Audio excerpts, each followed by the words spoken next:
Brian, you know why you have been called here today, correct? Yes, I believe so. Is it because campus security saw some beer cans in the back of my car? That is correct. You know that students are strictly forbidden to bring alcohol on campus, right? Yeah, I know the rule, but in my defense, the cans were empty. That could be even worse, Brian. Are you admitting to me that you were drinking and driving? If that is the case, we may have to involve the police in this matter. No, sir, not at all. I was at a picnic with some friends, and we had a couple of beers over the course of an entire afternoon. The empty cans that security saw was just trash from the picnic, which took place off campus, by the way. Have any of you ever heard the term catastrophism? No? Well, it is basically the belief that sometime in the past, a huge and sudden calamity or catastrophe, hence the name, occurred and brought about violent large-scale changes in the Earth's surface and environment. It was once a very common belief, even amongst the most learned of scientific minds, that all the mountains, oceans, canyons, every geological feature that you can think of was caused by this event. Some of the theories of catastrophism include floods, such as the one weathered by Noah in the Christian Bible, and brushes with a passing comet. Sure, we know now how erroneous and even ridiculous theories of catastrophism are. Geological evidence plainly reveals to us that the Earth's major features were caused by, gradual events that took place more or less uniformly over mind-boggling long periods of time. We'll learn more about these events when we start talking about plate tectonics and continental drift in the next class. Listen to each conversation, then choose the best answer for each question. Listen to part of a conversation between a professor and a student. I'm not sure I understand the problem, Professor. You don't want me to use the book you wrote about the fall of the USSR as a source for my paper? No, Jill, that is not what I'm saying. What I'm saying is in my book, I place much of the USSR's collapse on economic factors and very little blame on political infighting or international pressure. Right. I agree with that view. That is why I am using your book to support my paper. It is fine to agree with my view, but the paper is supposed to be a study of the comparative theories for the fall of the USSR. It is not supposed to be a focus on the one single theory that you support. I think I see. I shouldn't show in the paper that I favor one theory over another, right? Now you've got it. Number 1. How does the student feel at the beginning of the conversation?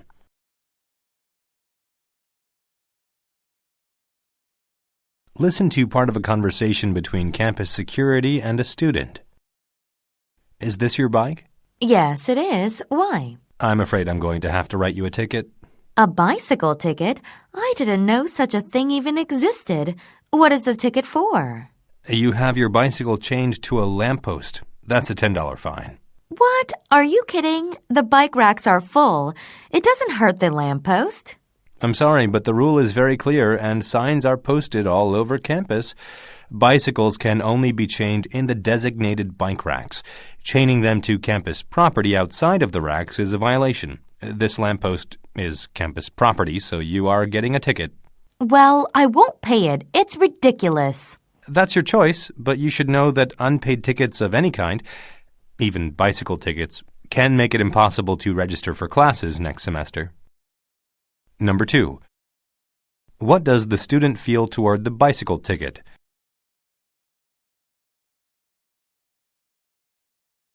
Listen to part of a conversation between a coach and a student.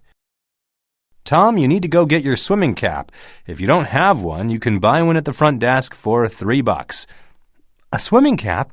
I shaved my head. Why do I need a swimming cap? I don't have any hair. Be that as it may, the university swimming pool regulations state that everyone using the pool is required to wear a cap. So go get one. Wait, the purpose of a swimming cap is to help keep the water clean by not letting stray hairs get into the water in the filters. Right? Well, pieces of skin are also an issue. Then why don't we have to cover our arms and legs? Not only my head is covered with skin, you know. It just doesn't make any sense. Number 3. What is the student's attitude toward the coach?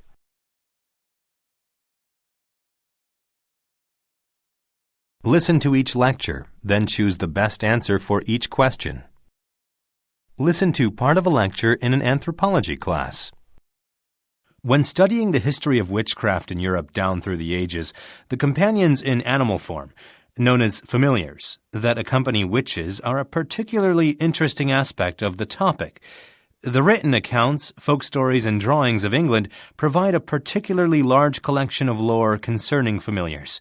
I mean, who among us, when we picture an evil-looking witch wearing a pointed hat and carrying a broom, doesn't also picture, faithfully alongside the witch, a big black cat?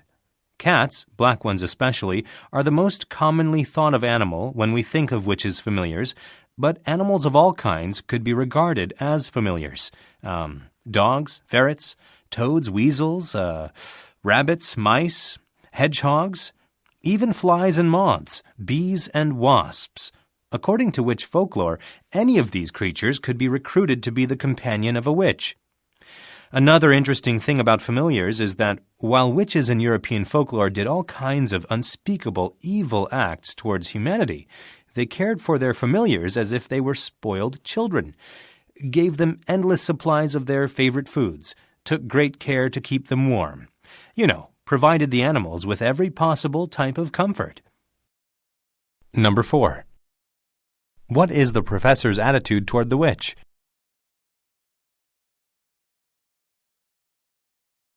Listen to part of a lecture in an architecture class. Wood continues to be the most common natural material used in construction, but the most common man-made material is what? Plastic? Plastic for the construction of buildings? Concrete? That is better. Yes, concrete. Now, concrete is not a natural material, but the ingredients used to make concrete are. These include water and crushed rock or gravel. Another ingredient is cement, which comes from powdered limestone, gypsum, and clay, to name a few. When these components are mixed together, they form a fluid that can be poured into molds of any desired shape. Oh, on a side note, people often use the terms concrete and cement interchangeably, which is incorrect. Cement, as an ingredient in concrete, is a powdery substance that turns into a sticky, glue-like substance after it has been mixed with water. Then, given time, it hardens into concrete. How much water is added to the cement determines how strong the cement will be, as well as how easily it can be shaped in molds. Less water means that the concrete will be stronger but not be as easy to shape, while the opposite is true if more water is used. Number 5. How does the professor feel toward the student's initial answer?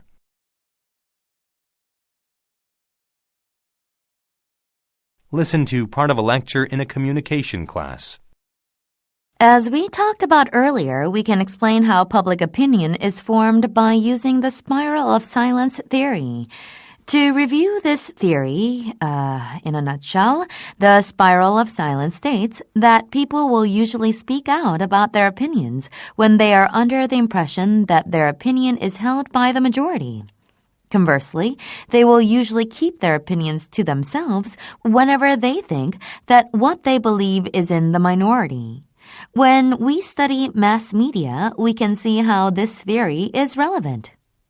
People normally become exposed to majority opinions through the mass media because that is where the attention is focused. As the majority opinion becomes more known and thus more widespread, those holding the minority opinion continue to remain silent while the majority opinion holders get louder in airing their thoughts. The result of this is that the already stronger opinion continues to strengthen, while the already weaker opinion continues to weaken. Any questions? Any opinions? Majority, minority, or otherwise? Number 6. What is the professor's attitude toward the spiral of silence theory?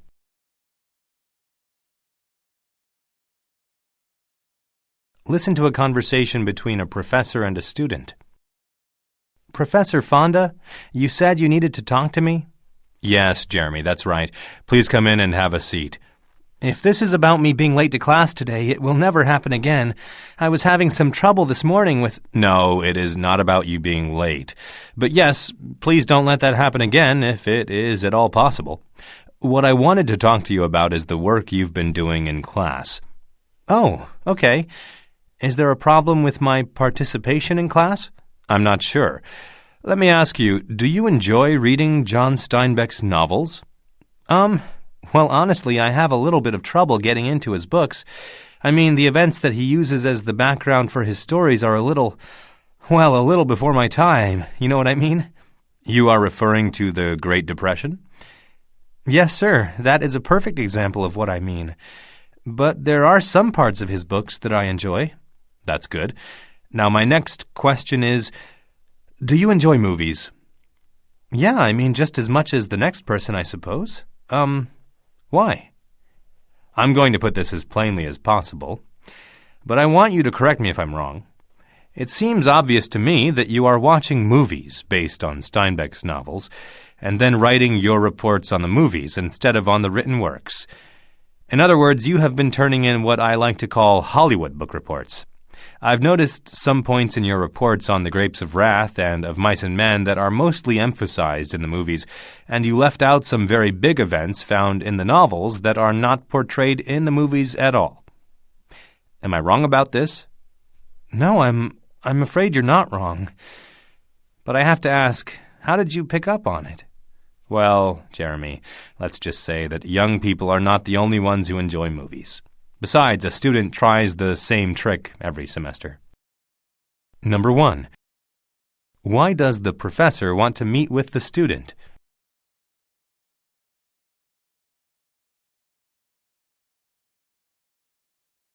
Number 2. According to the conversation, what are the reasons the professor is suspicious? Choose 2 answers.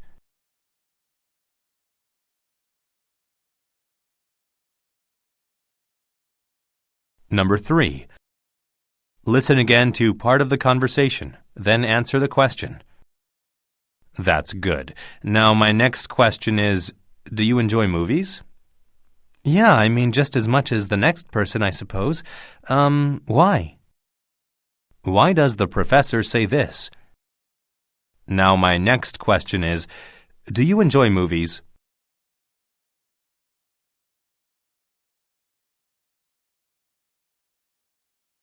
Listen to part of a lecture in a history class. When we study the history of mankind, we often hear the term hunter-gatherer. The first part of the term hunter is easy to understand. Early mankind spent a lot of time tracking down and killing animals for food, as well as for skins to make clothes and shelter, bones for tools, and so on.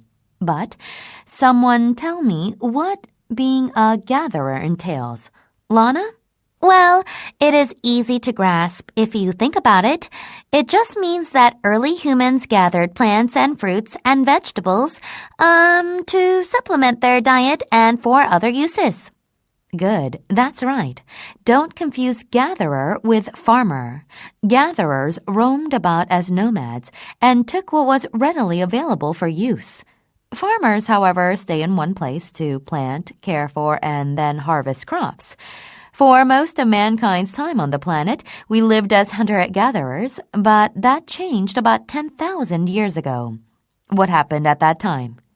The Neolithic Revolution, also called the Agricultural Revolution.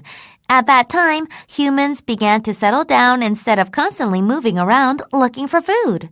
But why call it a revolution? That makes it sound like it happened all at once. But it took time to adjust to the settled lifestyle, didn't it? It certainly did. After people started living in one spot for long periods of time, they had to experiment with different ways to produce crops. Naturally, this took place over several generations, several centuries even.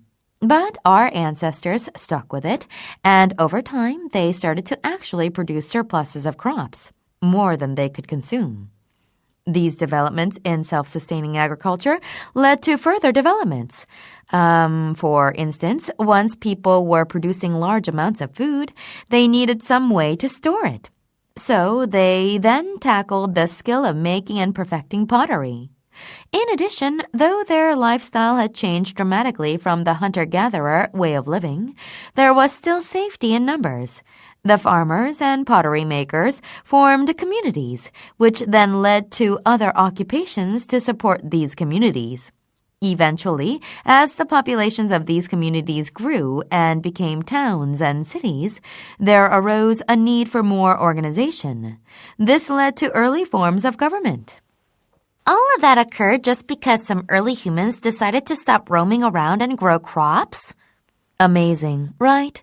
You sitting here in this class listening to me talk is also a direct result of their decision to stop being nomads. Number 4. What is the lecture mainly about?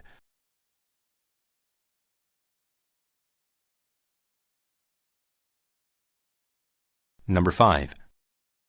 Why does the professor mention pottery?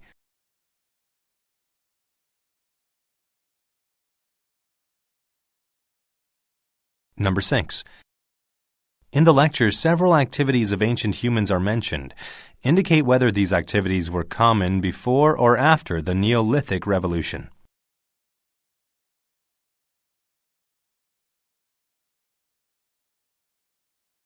Listen to a conversation between a professor and a student. Hi, Professor Munson. Long time no see. William, please come in. It is very nice to see you looking so healthy.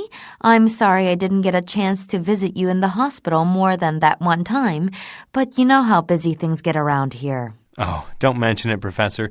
I'm sure you had your hands full. So, you are back and ready to resume your studies? Yes, ma'am. I'm fully recovered from my illness. I still get tired rather quickly, but I'm feeling stronger every day. I'm ready to go. That's wonderful news. I'd like to thank you again for working with me through this situation. Hey, no problem. I'm sure you would rather have been here studying instead of going through those treatments. You got that right. So, where do we start? Okay, let's just go over our agreement again real quick. You missed about a month and a half of the semester while you were in the hospital. I know you have been keeping up with the reading and going over the notes your classmates took for you, but we both know you still missed a lot, agreed? Yes, you'll get no argument from me. So you are going to start coming back to class and catching up on your written assignments outside of class. Okay, then during the final exams, you will not take the exam with everyone else. Instead, you will attend the first half of the summer course that I offer, covering the same material. Then, halfway through the summer course, I will give you the final exam for this semester. Does that sound right? Yep, that sounds like what we discussed before I went into the hospital. Okay then, here is a list of the reading assignments. I know, as I mentioned before, that you did a lot of the reading while you were in the hospital. That's right. I had plenty of time on my hands. I was starting to go stir-crazy in that place. I can imagine. Back to the list here. You go down the list and make sure that you've done all of the reading. On your way out, stop by and see my teaching assistant, Julie Anderson. I had Julie check out all of the books that you might need to catch up on the reading from the library. She also made a list of relevant internet sources that you can check out.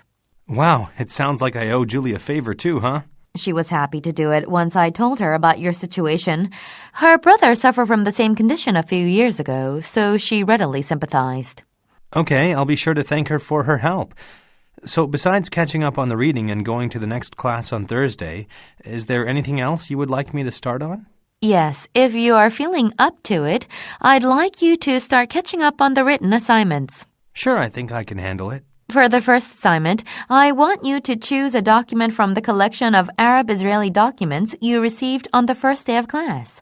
I want you to sum up the main points of the chosen document and end the paper with a conclusion stating whether the document has or has not helped with the cessation of violence in the Middle East. Got it? And you want this turned in on Thursday when I return to class? That's right. Is there anything we failed to cover? Number 7. What are the speakers mainly discussing?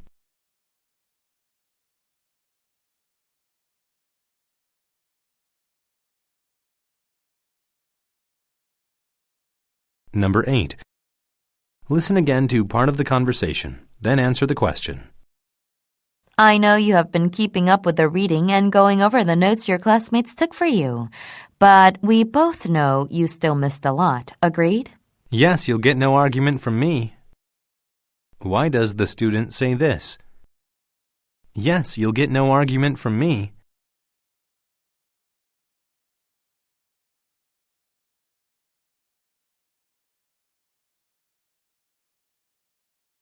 Number 9. According to the professor, why did her assistant readily sympathize with the student?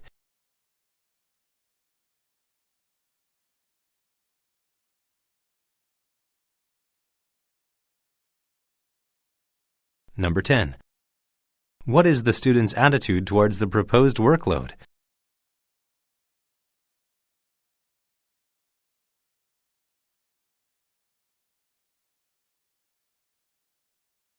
Number 11. What can be inferred about the professor's course?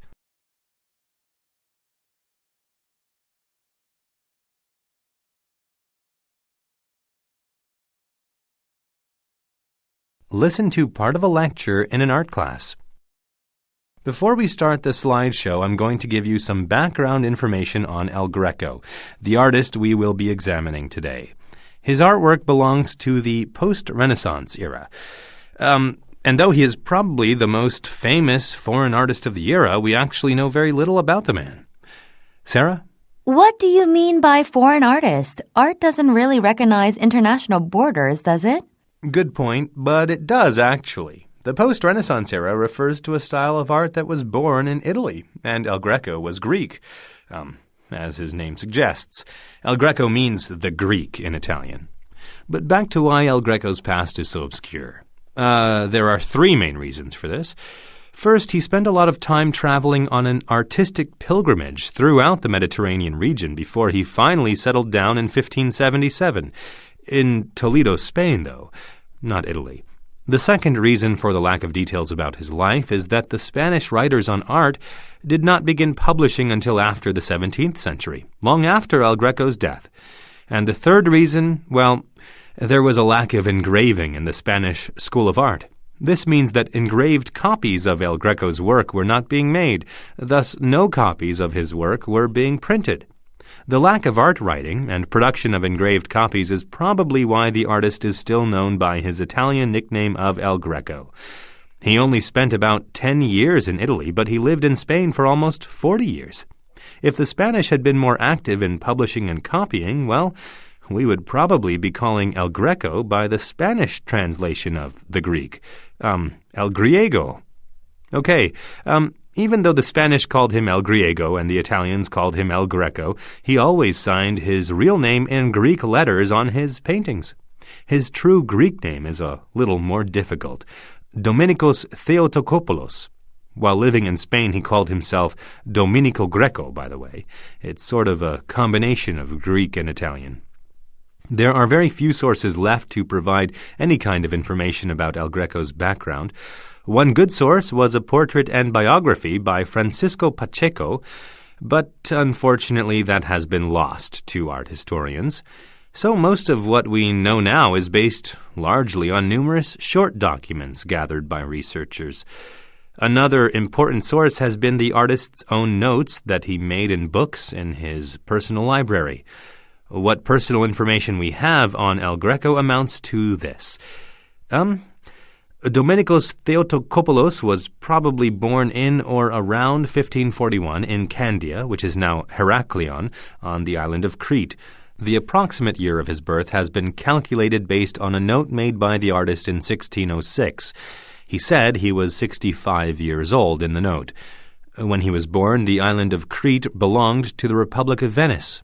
His father, Georgios, was a tax collector for the state and also worked as a merchant of some sort. El Greco had an older brother named Manousos, who was also an artist. Absolutely nothing is known about El Greco's mother, not even her name. The same goes for El Greco's 2 wives. Their names are unknown, but it is known that the first wife was Greek, and it is only assumed that his second wife was Spanish. And now let's talk a little about the world in which El Greco lived. The Venetian merchant Marco Polo had likely traveled through China as early as 1271, and the Genoese explorer Christopher Columbus had discovered an ocean route to North America in 1492. But the Mediterranean Sea still represented the geographic hub of the European world during the time of El Greco. 3 distinct cultures existed at that location. There was the Latin West, the Greek Orthodox East, and Islam. These cultures fought amongst themselves, and there were sharp religious barriers, but exchange still took place, especially where these cultures overlapped. This was the case on El Greco's home island of Crete. The Republic of Venice, which owned Crete, remember, encouraged peaceful coexistence in the Mediterranean. You see, Venice was positioned between the Islamic Ottoman Empire to the east and the Christian Hispanic realm to the west. So the very survival of Venice depended on peace through alliances. Besides, Venice's rise and ongoing power relied completely on trade relations. You can't make money if all of your clients are fighting each other, right? On El Greco's Crete, the Western and Eastern cultures blended heavily, and the different religions present there actually existed on equal footing.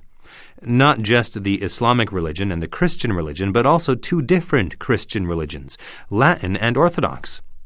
However, though we know that El Greco's family was Christian, it is unknown as to which Christian religion they belonged. Number 12. What is the main topic of the lecture?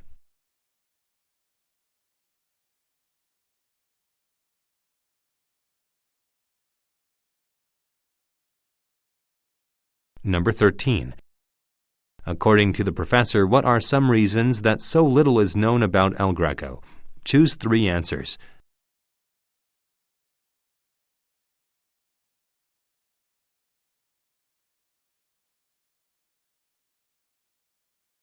Number 14. Listen again to part of the lecture, then answer the question. He only spent about 10 years in Italy, but he lived in Spain for almost 40 years. If the Spanish had been more active in publishing and copying, well, we would probably be calling El Greco by the Spanish translation of the Greek, El Griego. Why does the professor say this? We would probably be calling El Greco by the Spanish translation of the Greek, El Griego.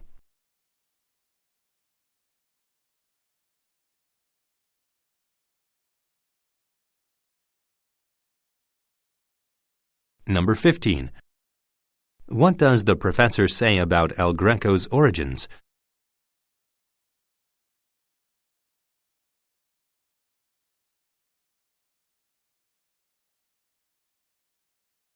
Number 16. Why does the speaker mention explorers from the region?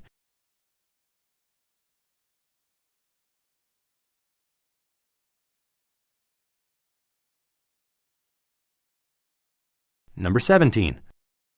What can be inferred about the Republic of Venice?